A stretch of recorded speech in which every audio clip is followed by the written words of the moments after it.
Sanders rally, the Bernie Sanders AOC rally, where they're fighting oligarchy, and I'm actually going to be able to talk to them today as well. Do a little interview with them before the rally starts, but I think this is it. Yeah. Yes.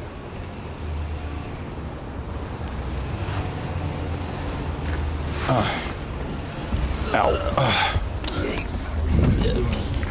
We're doing great. How about yourself? Oh, not too bad. Hey, you got a PIN number for me, please? I do. It's, can you mute it just to be safe? Yes, I can. Give me 2 seconds. Sorry. Did it work?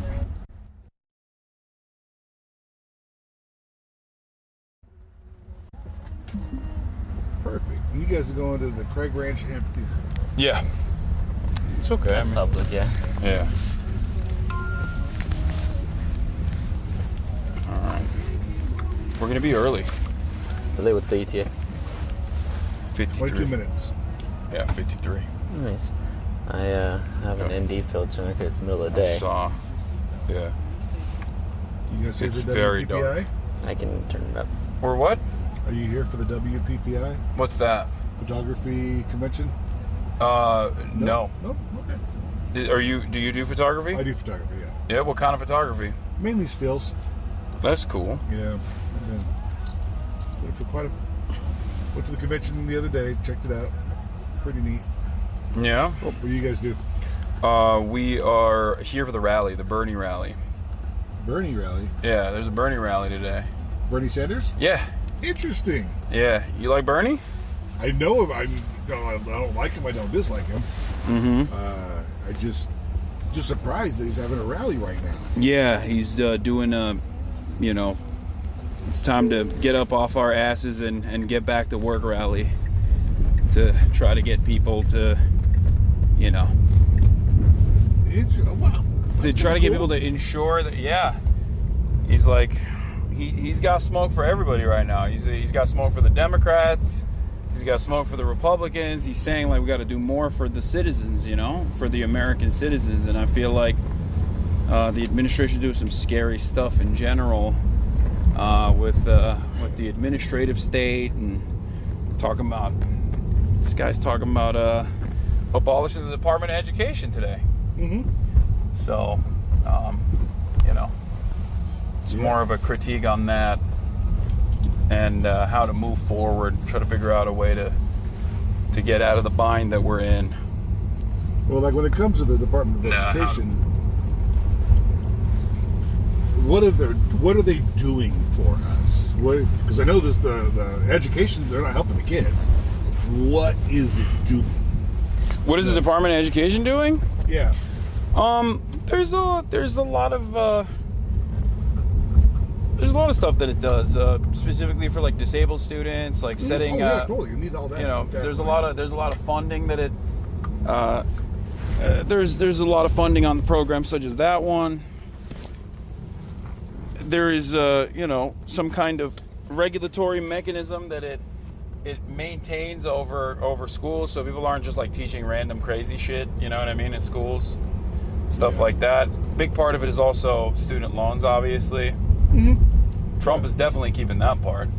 He's not abolishing student loan debt, it seems. Well, I don't think he's going to get rid of helping kids get, special needs kids and stuff, too. We'll see. He already cut a bunch of...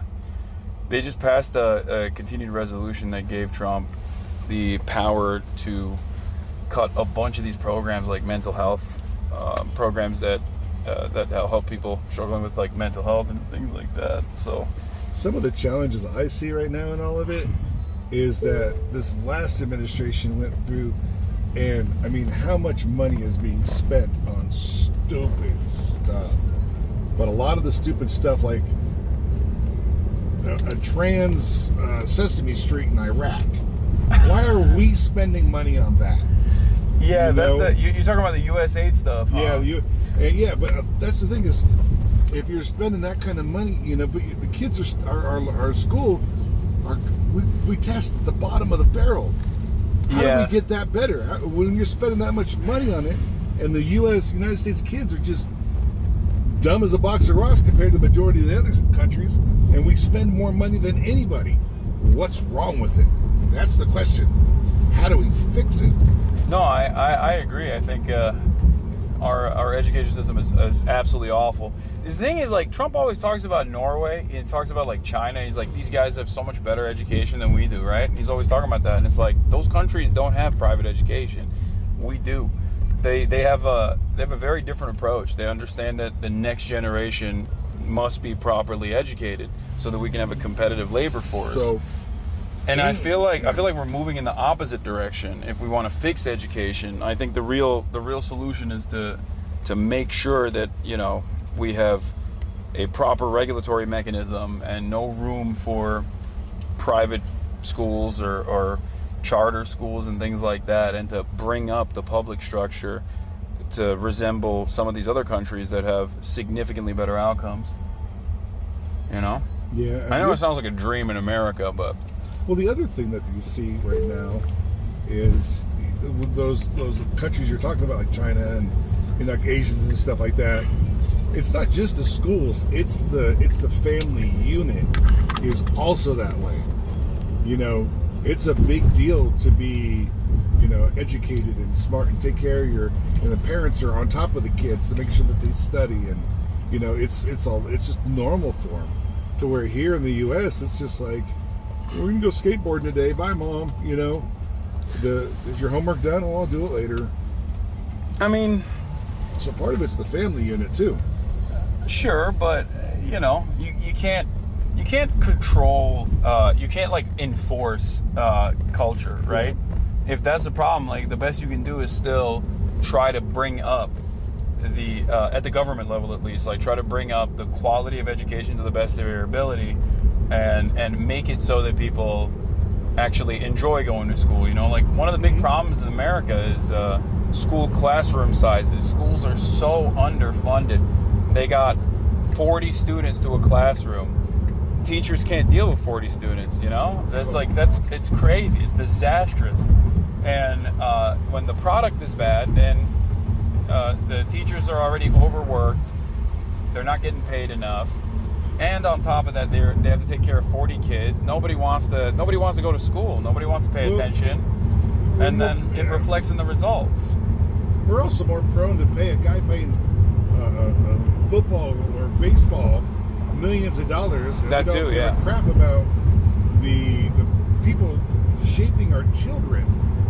I mean, like my grandson, we have custody of him. He's here in the North District. When he first got there, he went and met, you know, the teacher meetings and stuff. His math teacher, 122 kids for one woman. That's she yeah. has 3 classes, and she goes, well, at least he's in my class. And we're like, well, no. He goes, no. I'm physically in that classroom. She has his classroom where she's at. Then there's a camera that projects her onto 2 other classes. That's insane. Where they use aids to help. Yeah, no, that's Mm-hmm. unacceptable.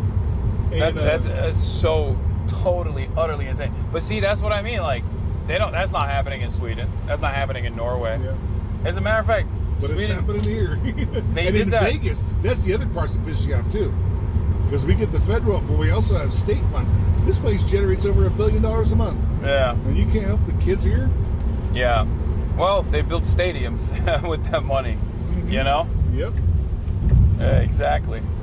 I think our expenditure priorities are completely out of whack, and all of that serves the interests of corporations and the wealthy rather than, like, regular old citizens. Yeah. Oh, yeah, definitely. It's a big part of what Bernie talks about, I think, is basically, like, getting back to some kind of common sense, some kind of normalcy in the way that the government works. Because, like, the U.S. aid funding stuff, when you talk about, like, you know, Trans-Sesame, what is it? Yeah, Sesame Street, yeah. or whatever. Like, all that stuff it's pennies, right? Like, it's nothing. As a matter of fact, like, the Doge stuff that they were talking about, like, Elon was coming out and being like, oh, you know, we were cutting $8 billion here and $10 billion there. Like, there was an investigation that was conducted, and they looked into, like, the actual dollar value of the things they cut. It's not even $1 billion. Like, they were saying they were cutting hundreds of billion. They haven't even cut $1 billion in expenditures. And the USAID funding got restored by the Supreme Court anyway. So it's the one area where, like, I don't even necessarily disagree all that much in terms of foreign aid and in terms of, like, where the money gets spent. But that's the one thing that the Supreme Court restored already. I'm more scared about the federal government layoffs because, like, there's a lot of people who are underemployed in this country. There's a lot of people who don't make enough money. There's a lot of people that, don't have any benefits package because they're not like regular W-2 wage laborers with any protection whatsoever.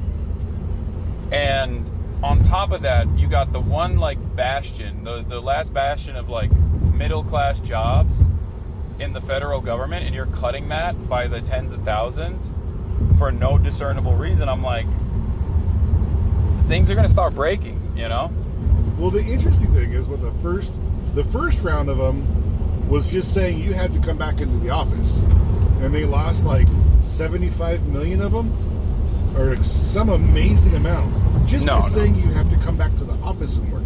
No, they wanted to change the remote work structure back to like office, back to office work. Yeah. Which I don't really care about, to be honest. Like, I don't really care if people work from home. I mean, I get to work from home. Depending on what it is, in my opinion, when it comes to work from home and stuff, I think you get more done in an office setting than you do sitting at home.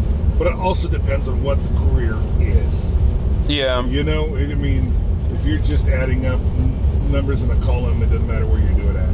Yeah, I think it's mostly jobs like that. I don't think the federal government is like letting people that need to go and like check the factory floor or whatever to make sure that everything's up to par, work from home, and be like, all right, I made it up. I'm doing regulation from my house. But then you get the guys who are sitting there, they have their government job, but they're also working a second job because they're only doing a little bit of work on the government stuff. That doesn't make me happy. Hell, I lost my career when Biden took over. Wait, what did you do? I used to work in the oil and gas industry. Oh, you work in the oil and gas? Wait, so in Vegas or you moved down? Oh, you did? Yeah. You worked in fracking? Not kind of. Well, we dealt with explosives on our end of it. We were the ones who put the holes in the casing in the earth. And then they would, if it's something that needs to be fracked, they would frack through our holes. If not, it's just where the conventional oil and gas comes through. So you're originally from Pennsylvania? No, I'm originally from Southern California, but for 22 years I worked in the oil and gas industry. Yeah, and then you moved to Pennsylvania for that. I lost my whole career, my whole life due to that. I lost all my pension, all of that over losing my job back when he took over. So what happened? Like the company did layoffs because they were worried? Most of ours was all federal work. 70% of what our company did was on federal lands. And once Biden took over, he didn't assign any federal land leases till like the last 3 months of his presidency. So when you make, I made a good wage and got taken care of. And it's funny because you drive a Tesla. Actually, I have to rent. I work 105 hours a week now, and I rent this. This is the only way I can survive. Yeah. Hey, I work 7/15s. So wait, why'd you rent a Tesla? Because there's no maintenance on them. Yeah. That makes sense. Tires and windshield wiper fluid. Yeah. I started off with my Nissan Murano, but I put 114,000 miles in 11 months on it. And then you're talking about, within that, you're talking oil changes about every 10 to 12 days. You're talking transmission services and all that. Every time you do that, like that, oil change is 2 hours for me. Yeah. By the time I go drive there, get it done, get back. But that's 2 hours I lose working. Yeah. So this, I have none. Yeah, no, for sure. About every 60,000 miles, I'll get new tires. Plus is a rent. You said your rent is? Mm-hmm. So I guess like worst case, the only downside from what I understand is that like if something goes wrong in a Tesla, it just like kind of bricks the car, so you have to just like send it in and you have to wait a long period of time to get it back. But since you're renting it, you just like rent another, I assume. Well, if something happened, I would just get a new car. Yeah. Yeah. No, and that's one of the nice things. I've never had that. I've never had that happen yet. I mean, I've had to switch in cars. Like I got almost 161,000 miles on this now. You know, I'll drive the crap out of this thing till it's done. Yeah. Yeah, I got a EV2 for my daily driving. It's pretty easy. I'm not like a big car guy though, so that's why I don't really care. Well, I think these are great for daily drivers. I'm not a big fan if you like want to do like road trips and stuff in them. Yeah, you can't. It's a big headache. I've done a couple little guys, like 7-8 hour drives. It just adds so much to the drive. Yeah, you got to like sit there, wait, have it charge. But if you're just going to drive around your city or a few hours from your city, I mean, you can't beat them. Yeah. I mean, this is a lot. You do a lot of driving though, because I mean, in the Uber, you're driving a lot. Is charging is not an issue in Vegas? There's a lot of fast chargers, right? Superchargers or whatever. Yeah, superchargers.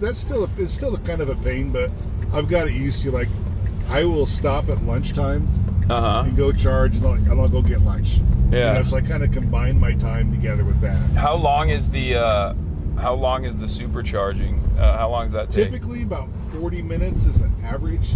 Now in the summer it gets a lot longer, and I have to charge more often. Because you got the AC on. No, not just the AC. It's them the car's trying to keep the battery at a temperature. And so I'm fighting that. It's trying to keep it at a certain temperature. And I mean, we get to 120 degrees here.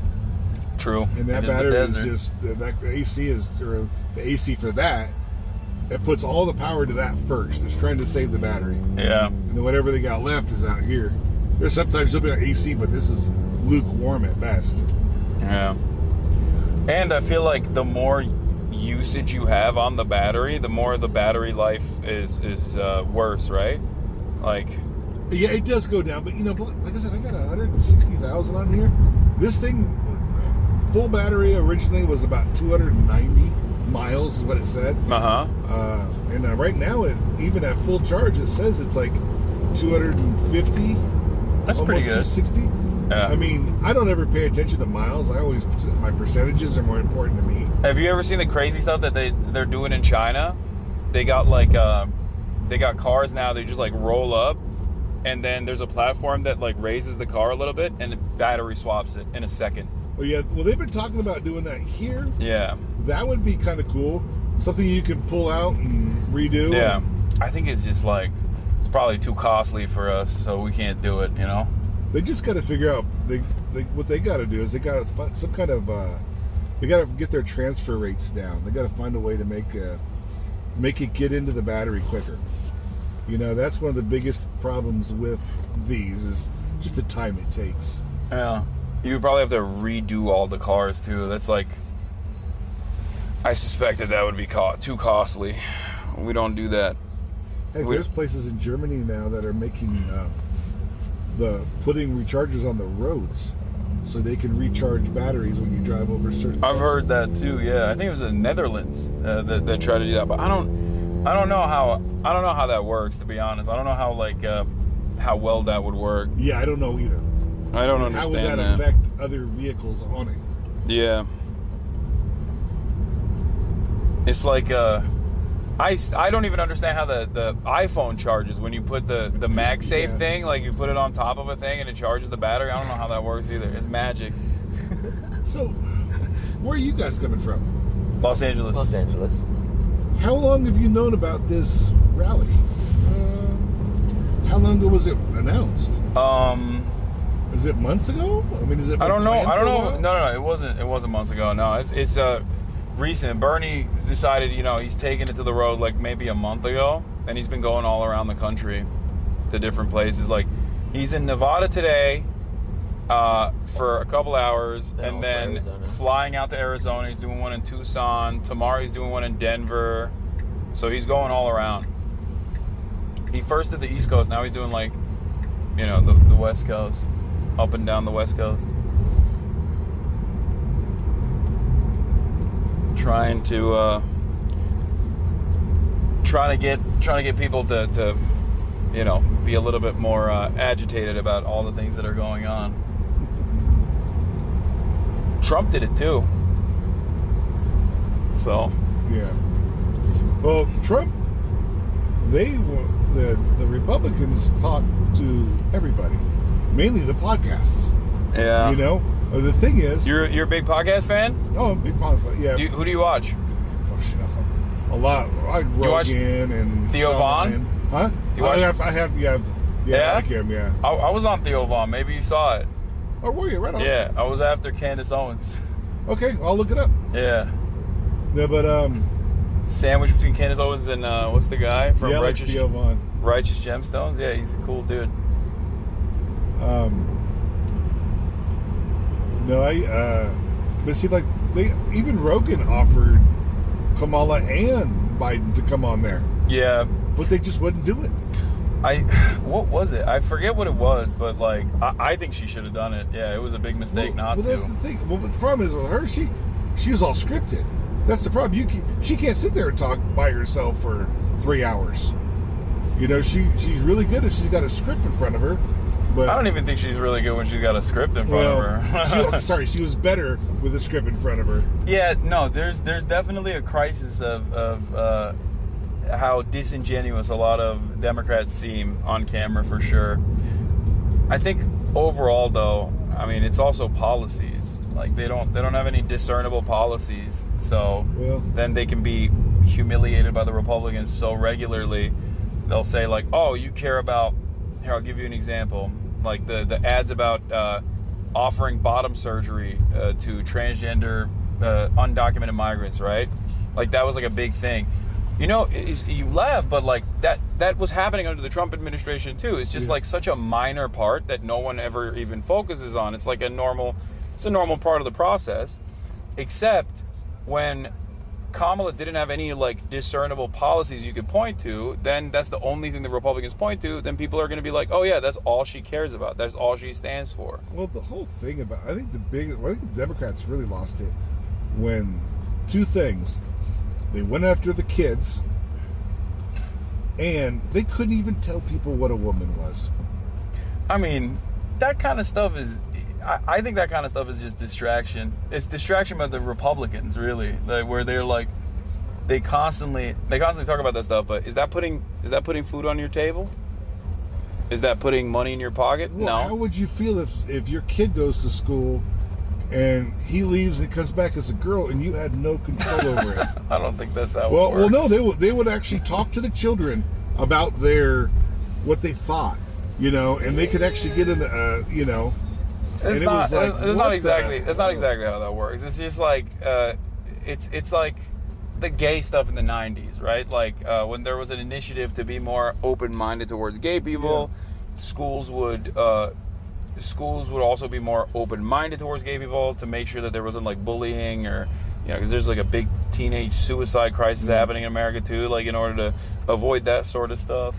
But they're not like transing the children, you know what I mean? You don't like turn trans. It's the same as being gay. If you want to, I don't care what you do behind your door. I really don't.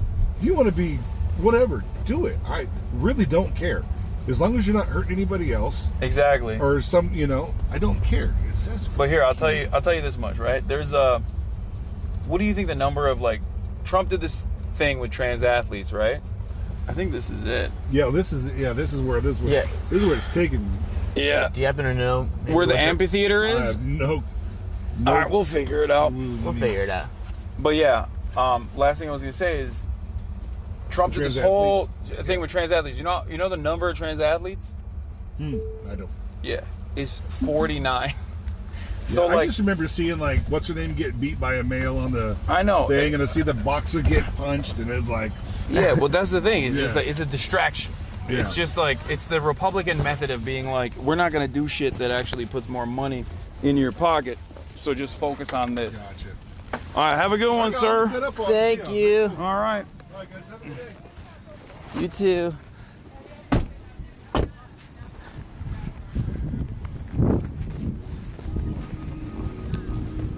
Let me text the.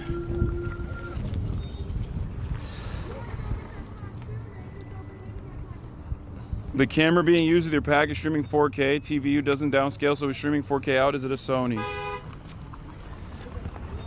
Oh, what was all that? That guy was cool. Yeah. In your settings, you have to change the HDMI output resolution to 1080. That's what Taylor is saying. Is it fucked up right now? I mean, I don't know. It's probably eating up more bandwidth than necessary. That's why he's saying, like, fix